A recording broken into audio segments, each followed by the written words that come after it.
আসসালামু আলাইকুম রহমতুল্লাহি ওয়া বারাকাতুহু।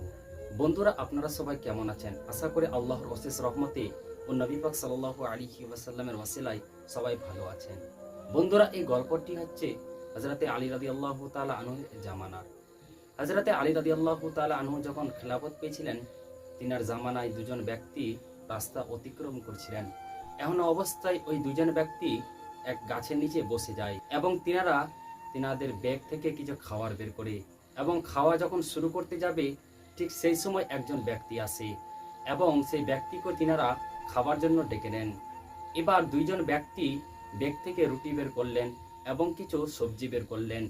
একসঙ্গে তিনজনে খাওয়া দাওয়া আরম্ভ করলো। যখন খাওয়া দাওয়া শেষ হয়ে গেল, তখন ওই ব্যক্তি যাওয়ার সময় সেই দুইজন ব্যক্তিকে কিছু পয়সা দেয়, যেই পয়সাটি ছিল 8 দিরহাম। এবার ওই ব্যক্তিরা নিজেদের মধ্যে সেই পয়সাটিকে ভাগ করে।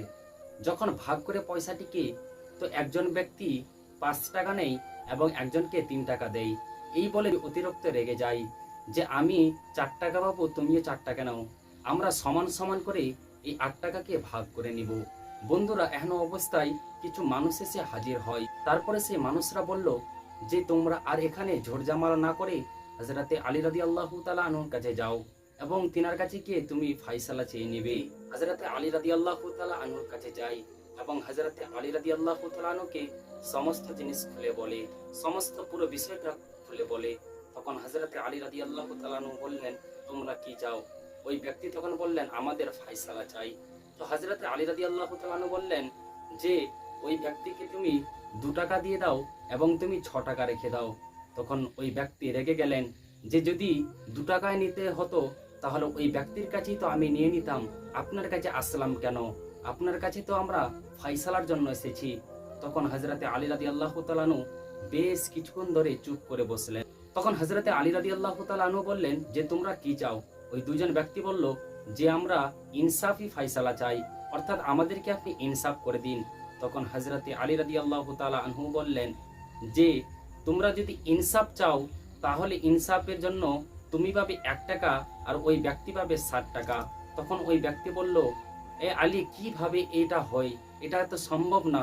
হযরতে আলী রাদিয়াল্লাহু তাআলা আনহু বললেন যে তোমার কয়টি রুটি ছিল? সে বলল যে আমার 5টি রুটি ছিল। এবং তাকে জিজ্ঞাসা করলো তোমার কয়টি রুটি ছিল? সে বলল আমার 3টি রুটি ছিল। হযরতে আলী রাদিয়াল্লাহু তাআলা আনহু বললেন যে 3টি রুটিকে যদি 3 ভাগ করে ভাগ করা হয় তাহলে 9 পিস রুটি হয়, আর 8টি রুটিকে যদি 3 ভাগ করে ভাগ করা হয় তাহলে 15টি রুটি হয়। তাহলে 15 আর 9 24 পিস রুটি হয়। যদি তোমরা এক একজন 8 পিস করে খাও সেটাই তো হিসাবে ধরা হবে। তখন ওই ব্যক্তি বলল কিভাবে? বলে তোমার যে 3টি রুটি ছিল সেই 3টি রুটির ভাগ হচ্ছে 9 পিস, তার মধ্যে তুমি 8 পিস খেয়ে নিয়েছো এবং বাকি থাকলো 1 পিস। আর ওই ব্যক্তির যে 5টি রুটি ছিল, 5টি রুটি থেকে 15 পিস রুটি হয়। সেই 15 পিস রুটি থেকে সে 8 পিস খেয়েছে এবং 7 পিস সেই ব্যক্তিকে খাবার দিয়েছে। তাহলে তার 7 পিস আর তোমার 1 পিস 8 পিস। ওই ব্যক্তি তোমাদেরকে 8 টাকা দিয়েছে, সেই ইনসাফের হিসাবে সেই ব্যক্তি পাবে 60 টাকা আর তুমি পাবে 1 টাকা। তো বন্ধুরা, এই গল্পটি থেকে আমরা শিক্ষা পাই যে হযরতে আলী রাদিয়াল্লাহু তাআলা আনহু কতটা জ্ঞানী ছিলেন এবং আমাদেরকে কত এই দুনিয়ার মধ্যে ইনসাফ দেখিয়ে গিয়েছেন। আমরা যেন হযরতে আলী রাদিয়াল্লাহু তাআলা আনহুর কথার মতন চলতে পারি।